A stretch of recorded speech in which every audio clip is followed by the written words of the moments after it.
unless I pick it up. But, because I was going to ask you to do that. So that would be cute. Yeah. Oh. It's too bad we got the cars in the background, though. Okay, Dale, you can talk about your wheat. This is wheat. Just move away from it. I don't guilt by association. This is wheat. This is known as bearded wheat. And these little whiskers on it are nature's way of keeping the birds from eating the kernels. You knew that, didn't you? It looks woven. No, I It looks didn't. woven? Well, then nature must weave it very carefully. Bearded. Nicely done.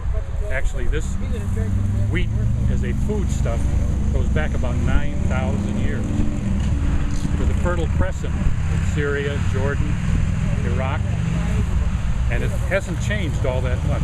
This, though, happens to be winter wheat, which grows in this area.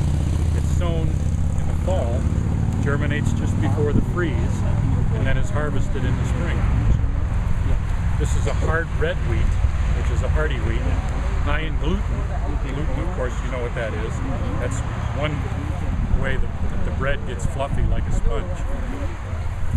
This over here, And then where does it go? where does it go when what? After it's been harvested. After it's been harvested, well, the harvest process is reaping, which is cutting it. Once it's reaped, it's raked into windrows, and we reap it with, in the early days, this hand sickle, and a man could do about 1/3 of an acre with it. That graduated or evolved into a scythe. This happens to be a cradle scythe. When we cut it originally with this, we had to rake it into windrows. This combines those two operations, so that when I cut the wheat, it lays back onto this cradle. This is called a 4-fingered cradle scythe, and then I can take it back and I can drop it onto the windrow. How do you hold that? Hold it like this.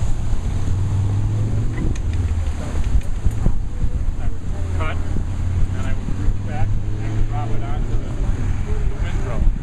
Okay? And all of it, did it stick together? And it didn't stick, like when I rake leaves, they all stick together and No, it would lay on here and it would be loose, and then I would drop it into the windrow. Once it's on the windrow, I would gather it into a bundle a little bit smaller than this that's called a sheaf. You've heard of bringing in the sheaf. That's right. There you go. I would then gather maybe 10 bundles like this, 10 sheaves, into what's called a stoop, which is just a large grouping, and then I would let it dry for a couple of days in the field. Then I would bring along a larger crew and we would gather all of this and put it into a rick, which is about 10 feet across and 10 feet tall, basically a big pile.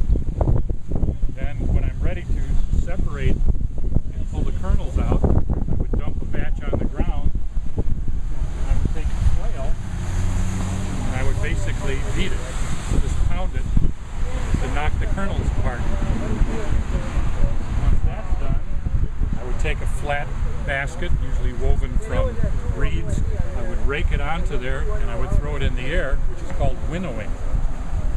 And the wind would blow it apart, blowing the byproduct away and leaving just the kernels, just as you would see happening here. See how the wind is blowing away and it will leave.